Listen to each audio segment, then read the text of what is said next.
avec Fréquence Plus. Surprenez votre famille et vos amis grâce au grand chef de Bourgogne-Franche-Comté.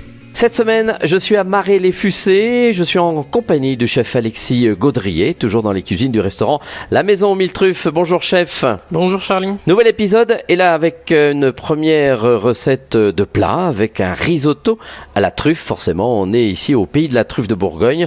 De la truffe Bourgogne qui apparaît dans quelques jours. Très bientôt. À partir du 15 septembre. Exactement. Alors, qu'est-ce qu'il nous faut pour faire un bon risotto ? Alors vous allez voir, comme tout au long de la semaine et depuis le début, le secret ce sera toujours l'infusion. Donc vous préparerez la crème que vous aurez besoin, donc souvent qu'on met à la fin pour le risotto. Vous laissez infuser donc toujours 10-15% de truffe par rapport au poids de votre produit final dans la crème la veille. Vous faites votre risotto normalement avec un bouillon de volaille assez léger, quelques oignons. Et à c'est la fin, toujours le riz un peu spécifique. Exactement, c'est le riz à risotto, c'est le plus simple pour en faire un, c'est celui qui vous donnera le meilleur résultat. D'accord. Et à la fin, vous n'aurez plus qu'à mettre votre crème, légèrement la cuire et la laisser tout simplement comme ça. Parce que le secret de la truffe, c'est qu'il faut éviter de trop la cuire. Ah bon ? Sinon, elle va perdre justement ses arômes.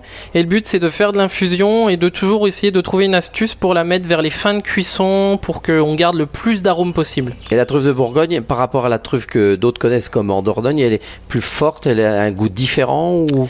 Alors, le goût est pas exactement pareil. On a quelque chose de plus boisé sur de la truffe de Bourgogne, mais ça sera moins fort. Vraiment, D'accord. La plus forte des truffes, pour moi, c'est vraiment la truffe noire du Périgord. Et la truffe de Bourgogne est beaucoup plus légère et beaucoup plus fine. Donc, souvent, des personnes qui n'aiment pas la truffe noire peuvent quand même apprécier la truffe de Bourgogne qui est plus légère. Et celle-là, elle a une couleur un petit peu différente. Exactement. Donc, à l'extérieur, elle est toujours noire. C'est assez ressemblant.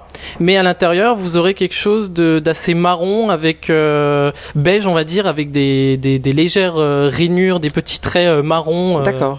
Qui comme ça qu'on la reconnaît. Exactement. Bon, très bien. Merci en tous les cas, Alexis Gaudrier, ici dans les cuisines du restaurant La Maison aux Mille Truffes.